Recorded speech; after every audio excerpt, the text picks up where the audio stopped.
Kai faina, žinai, kai laivą daryti ne per ekraną, o čia, kai esam kartu, čia mes, žinai, žiūrėsim. Ir mes šiandien norime su jumis pasidalinti tema. Ar įmanoma pasiruošti onkologiniam gydymui taip, kad organizmas jį lengviau atlaikytų? Tuoj mes surasim, ar čia vyksta tas laivas, o ne kažkur tai. Pabandyk dar perkrūt gal. Nes kartais būna, kad ir jie nevyksta. O taip, vyksta, matau, o taip nuoširdžiai norim pasidalinti.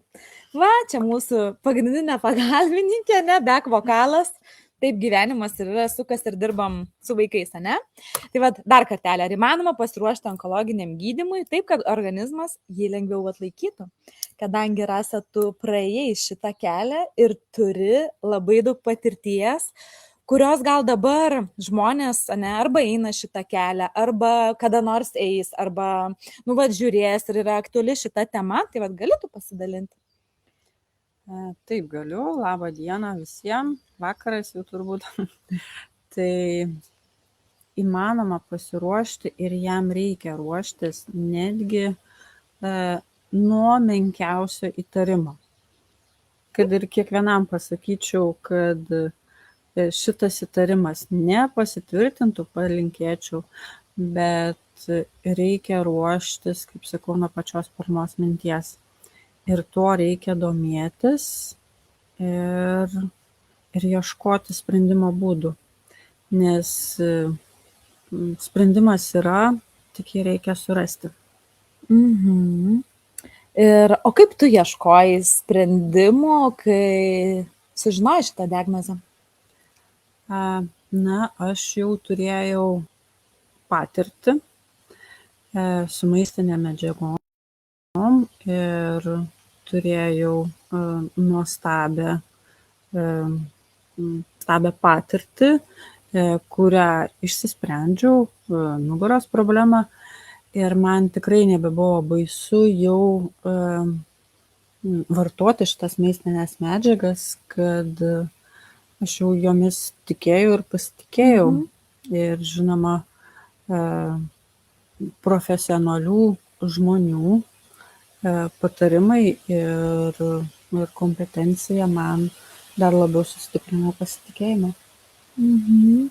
Tai jeigu dabar mus žiūrit, galit parašyti, ar mus girdit, ar gerai matot, nes per telefoną tai matau, kad toks labai blankus ryšys, bet mes esam tokioje nuostabioje ir gražioje vietoje, čia gamtoje ir miške ir manau, kad būtent apie tą sveikatos temą čia labai nuostabioje vietoje ir esam, kad galim kalbėti ir pasidalinti. Kaip, Rasa, manai, aš čia turiu keletą klausimų surašiusi, kaip mityba ir kasdieniniai įpročiai gali prisidėti prie žmogaus savijautos, ypatingai gydymo metu? Tai labai daug gali prisidėti, nes aš, kaip sakau, dar nežinodama diagnozės jau dariau veiksmus, kad stiprinti savo organizmą ir pasiruošti tikrai dideliems iššūkiams. Ir tų iššūkių tikrai buvo daug. Gali įvardinti kokių? Tai visų pirma, gal nežinomybė, baimė, o paskui labai minimaliai suteikiama informacija, nes ir patys gydytojai neatsako į konkrečius klausimus arba labai nenoriai atsako į klausimus. Aš labai norėjau sužinoti savo gydymą nuo pirmos dienos iki paskutinės dienos. Tačiau man gydytojai labai dažnai neatsakydavo į šitą klausimą. Kokiu motyvu jie neatsakydavo, aš negaliu pasakyti. Bet jie tikrai labai daug neatsakydavo į klausimus ir aš pasitikėjau specialistų tuo, kuris tikrai turėjo daug patirčių ir man buvo tai pagrindas. Jo, bet žinai, Rasa, gal kai, žinai, žmonės, kai dirba savo darbą, nesvarbu ar medikas, ar morgė galų gale man yra pasakai, ta prasme, žmonėms iš pat pradžių būna šokas tai, kas vyksta, ne, kai turi pranešti apie diagnozes, kai turi pranešti apie mirtis, bet paskui tai tampa jų kasdienybė. Ir tiek mūsų šeima, kai sulaukia tos onkologijos diagnozės, tiek tu, tai mums tai buvo pirmas įvykis vos ne giminėje, ne? Ir tada yra šokas ir tu nežinai, ką daryti, bet jiem, kai praneša tas diagnozes, nu jiem yra, į dieną jie praneša labai daug diagnozių, jiem tai yra savaime suprantamas dalykas.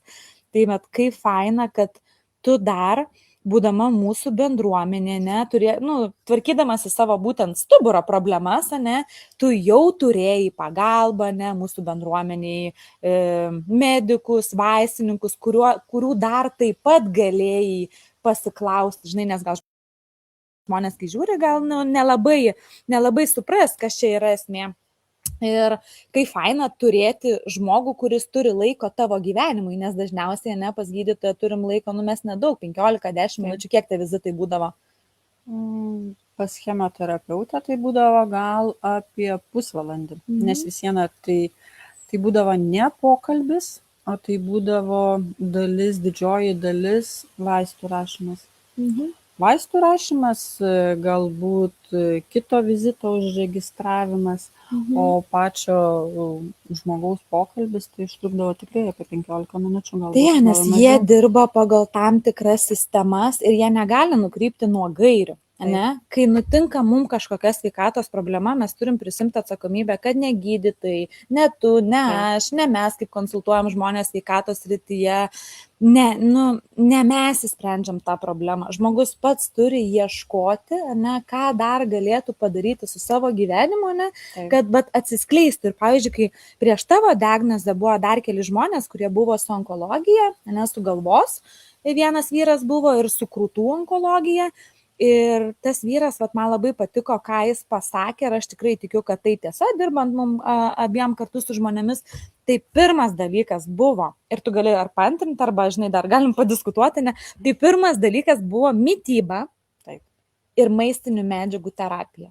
Kodėl? Nes mityba turi būti ypatingai sergant, dar labiau pilnavertė. Taip. Mityba, pagrindas yra, nes chemoterapija atima tikrai daug jėgų. Ne viena moteris praleido tikrai ne vieną dieną lovoje, nes tiesiog neturėjo jėgų atsikelti. Tuo tarpu aš iš gyvenimo nebuvau iškritus nei vienos dienos.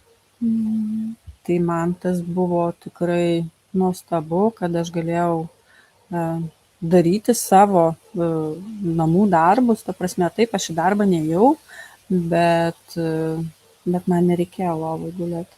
Bet kaip tu žinai, aš matydavau, kai tu po chemijos suleidimo grįžti namo, tai yra, tai tikrai, kas yra ėję tą kelią, supranta, ką reiškia, kai po vaistų leidimo, tu nelabai gali važiuoti, bet tavo sveikatos būklė būdavo viskas labai gerai ir tu net grįždavai dar tik visai nemažai kilometrų.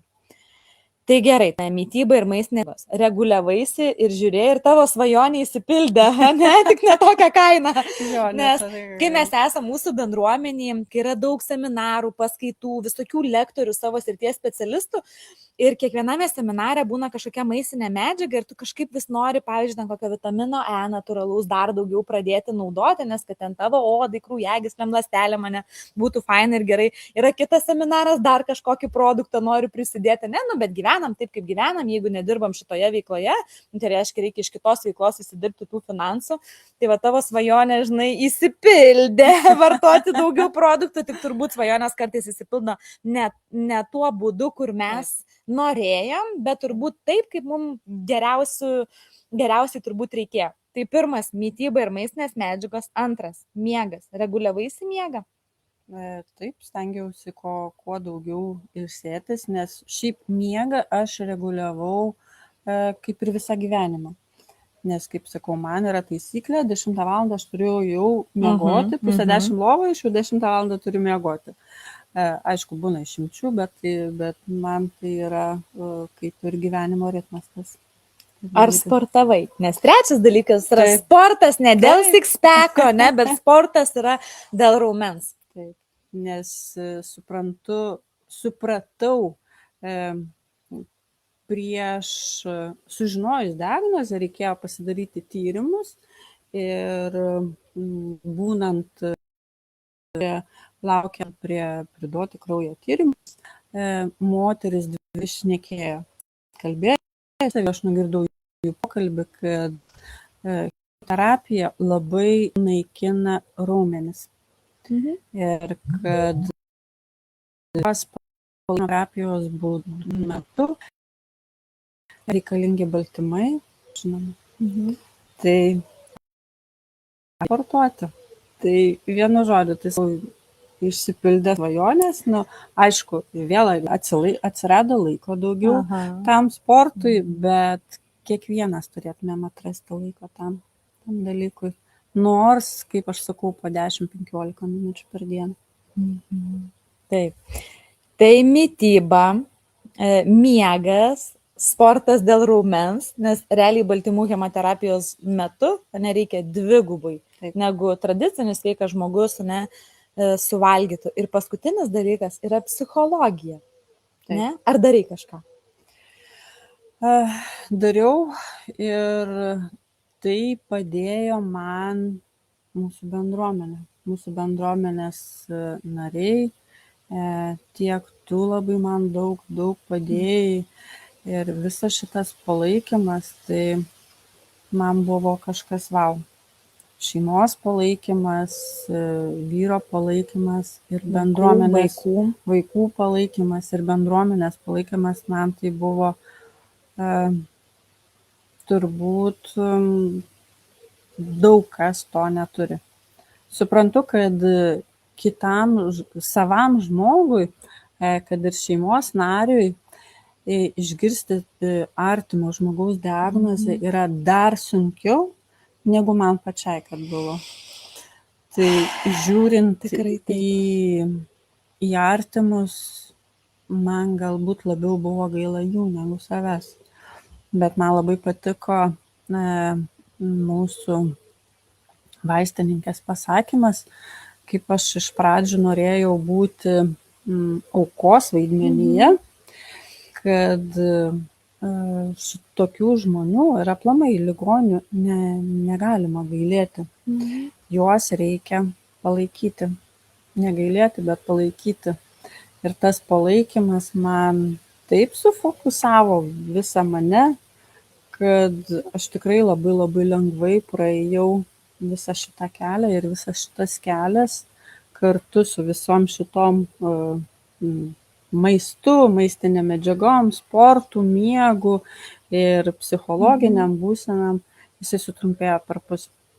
Aš turėjau dar gydytis iki šių metų, buvo gydytojų planas iki šių metų spalio, lapkričio mėnesį dar tęsti gydymą, o jau 2 mėnesiai, kaip aš dirbu darbe, sugrįžusi ir sveika.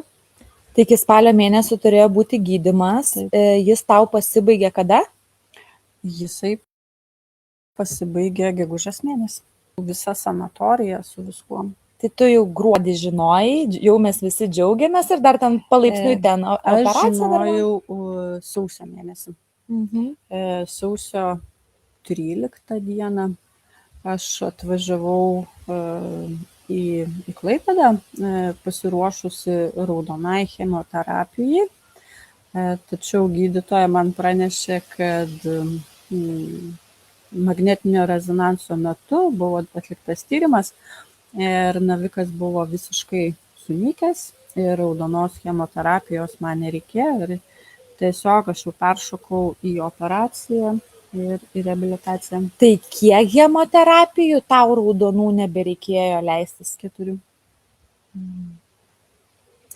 Tai iš tikrųjų, kaip tą supranti, tai yra labai didelė dovana, nes kai mes su mamos ėjom onkologijos patirtį, tai buvo ir 16 moteris chemoterapijų, kitos 26 ir galvoju, tai kada bus tas galas ir ta pabaiga, nes niekas nepasako to, kokios būna paskiau, kai tu išgyveni tavo kraujagyslės, ne? Kad jos būna realiai išdegintos, nežinau kaip pas tave. Yra šiek tiek, bet aš manau, kad ne tiek, kiek būtų po 4 dar raudonų. Yra jau, ta prasme, požymių, ta prasme, nes ir šiek tiek pirštai užtirpę. Bet tai yra, kaip sakau, menkniekis palyginus su kitų moterų pasidalinimu, kad ir sąnarių problemos prasideda ir visa kita. O ką gydytojai sakė, kai nebereikėjo tų 4 raudonų hemoterapijų? Kaip viskas įvyko? Gali papasakoti? Viskas įvyko, tai kaip aš sakau, kad mes atvažiavom nusiteikę raudonai chemoterapijai ir mano chemoterapeutė pasakė, kad nebereikia jų.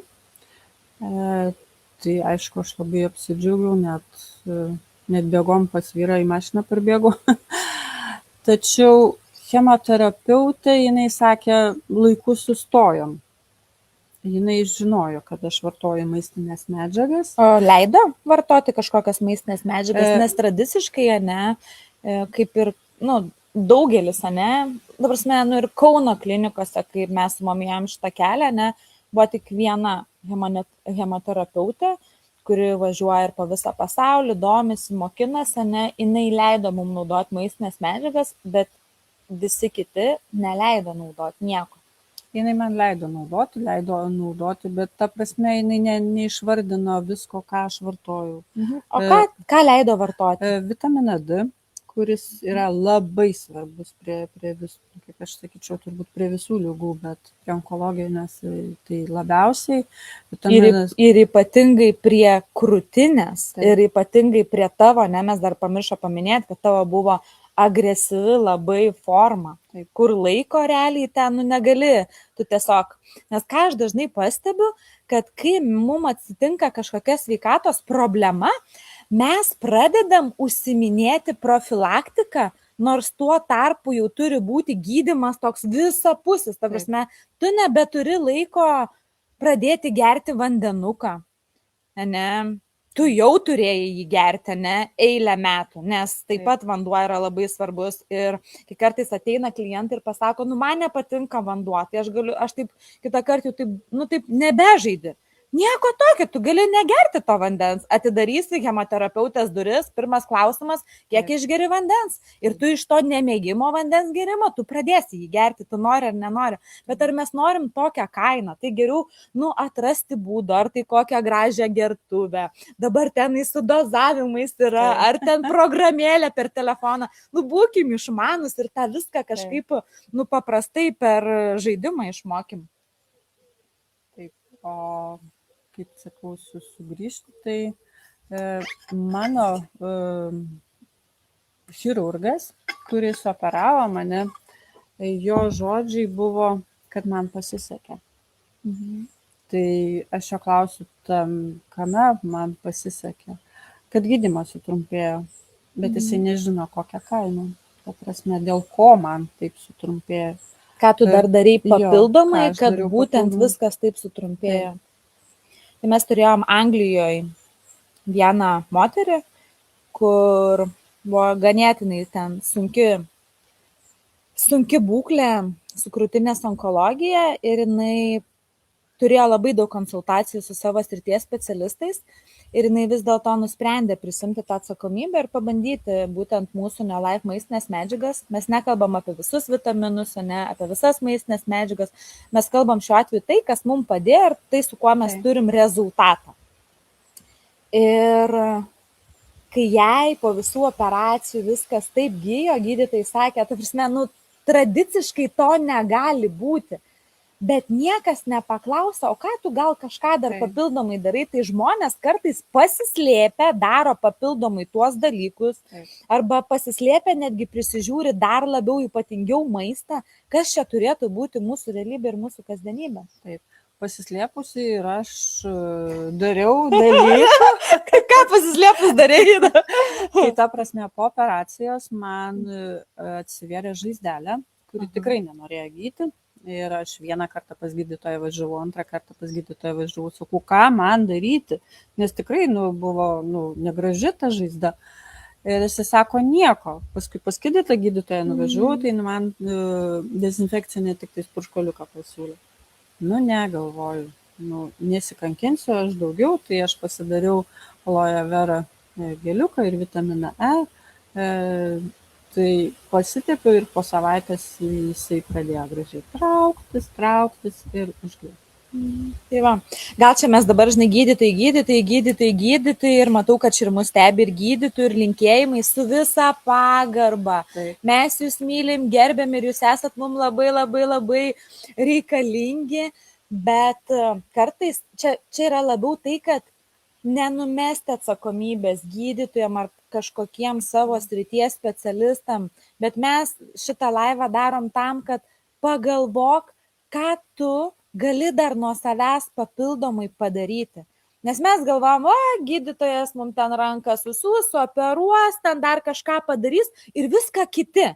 O ką tu gali padaryti dėl savęs, ne? Gal eiti anksčiau miegoti, gal pradėti sportuoti, gal daugiau žiūrėti, kaip su maistu surinkti baltymų, gal pradėti fermentuoti kokias daržovės, ne, kad tavo žarnynas, nes onkologija ten labai stipriai prasideda nuo žarnyno. Žinai, bet kai tu sakei, kad buvai pasidarius vitamino D tyrimą, kas irgi begalė žmonių vaikšto su labai labai mažu vitamino D tyrimu ir kartais netgi tuo didžiuojas ir džiaugiasi.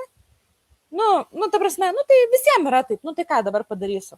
Tai aš po tavo diagnozės, ta prasme, labai prisižiūriu vitamino D tyrimą, nes noriu, kad ir mano psichologinė būklė būtų gera, kad būčiau ir laiminga mama, ir laimingesnė moteris, ir tuo pačiu aš buvau skaičius mokslinį tyrimą, kad 85 procentais, jeigu tau trūksta vitamino D organizme, padidėja krūtų, onkologijos rizika. Tai kam didinti tos faktorius, jeigu mes tiesiog galime kažką suvalgyti, kiek ten 20 ar 30 kiaušinių, kad dienos paros dozę, pabūti toj saulėj, ne tik tai veido, bet pabūti kūne kažkiek tai, bent.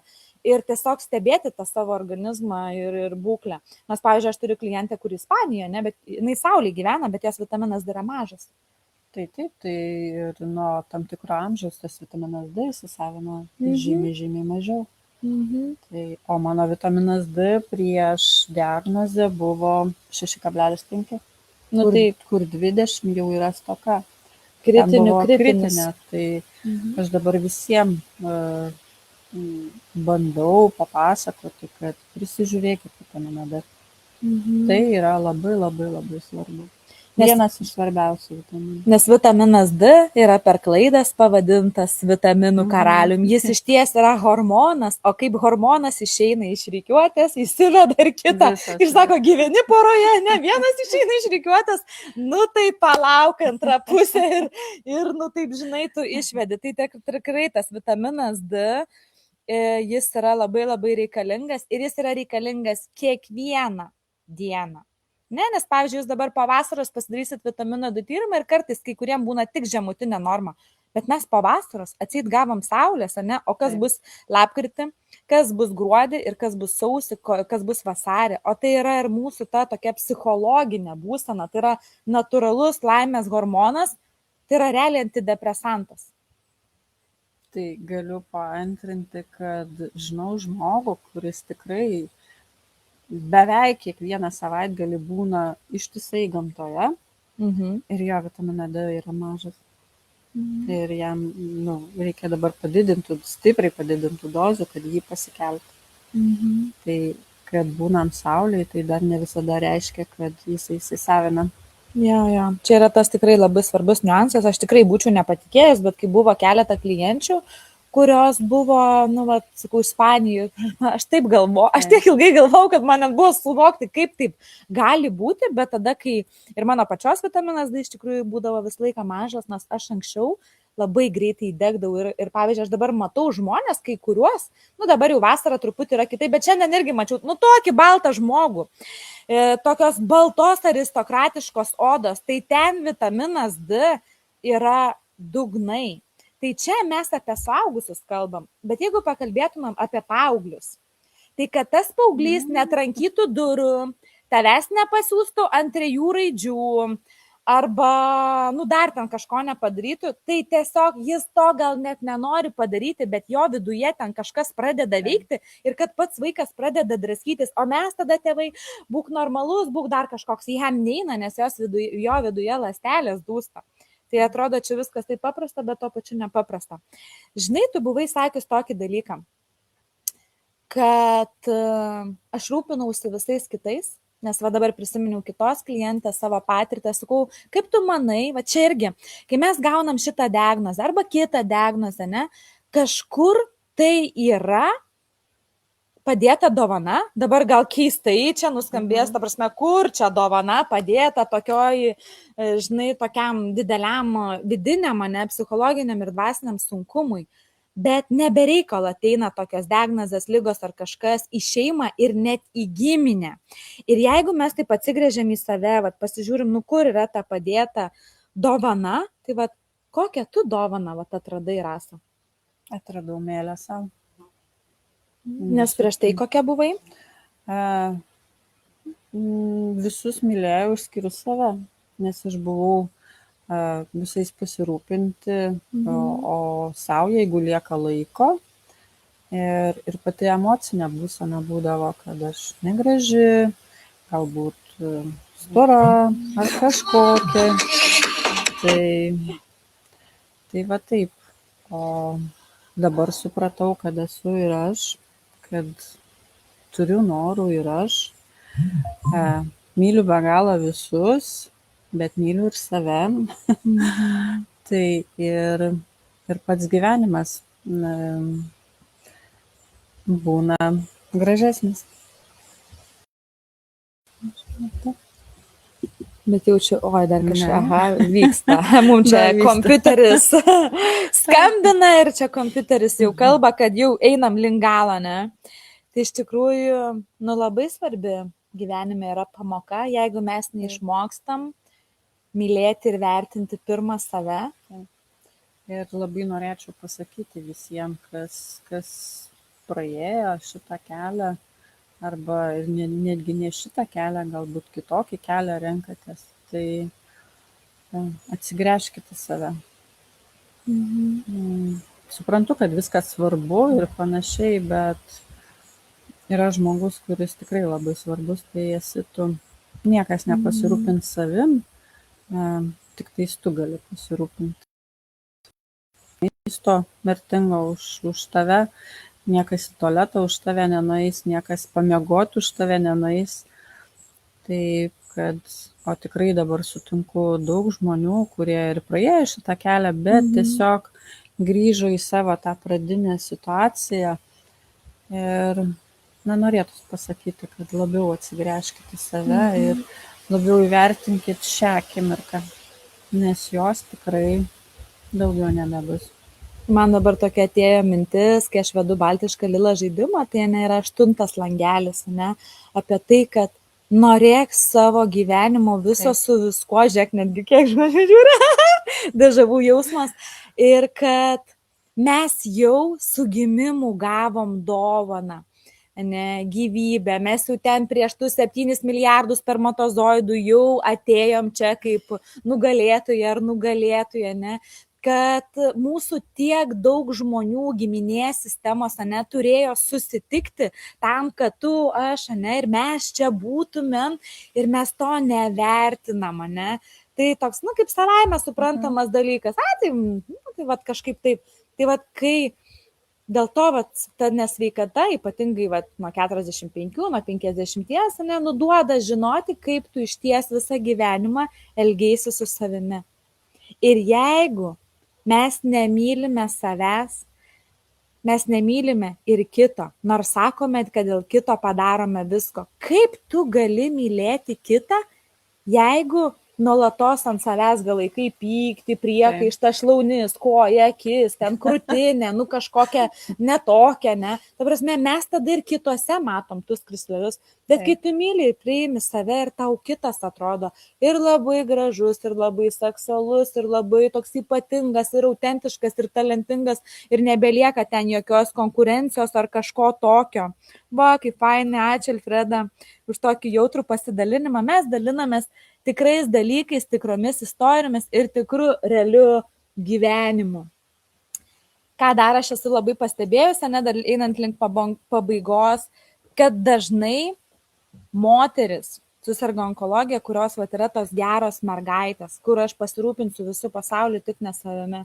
Tai tas pagrindinis dalykas arba užspaustas pyktis ir tam tikra vidinė agresija.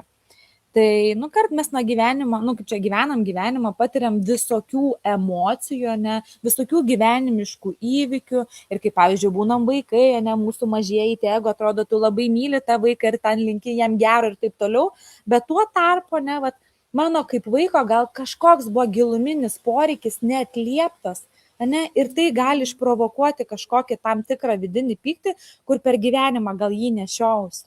Ir nutinka, būtent atrodo tokie sukrėtimai, kad sugrįžtum į save, į savo kūną, prasinarpliotum dar giliau tą savo gyvenimą ir suprastum, kad ir tie tėvai buvo tokie, kokie tau reikėjo, kad būtų geriausia tavo sielos evoliucijai, gyvenimo augimui, patirtim, savirealizacijai ir misijai ir tarnystei, kad su visais viskas gerai, kad su tavimi viskas gerai, kad su manimi viskas gerai ir kad ir su tavimi, Saulyte, taip, kad viskas gerai, kad mes vieni kitus išlaisvintumėm. Tai va, graži gili tema.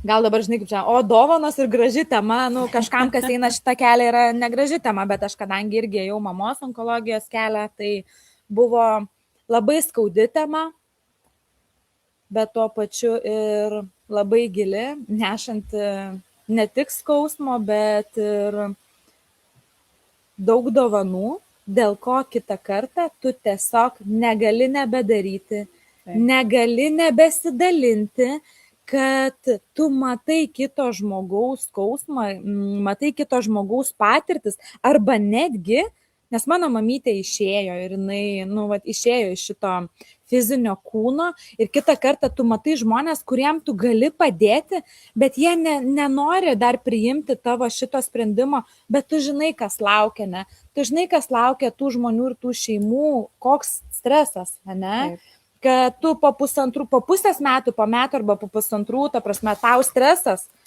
parvažiuoja per tavo pačios, artimųjų kūnus,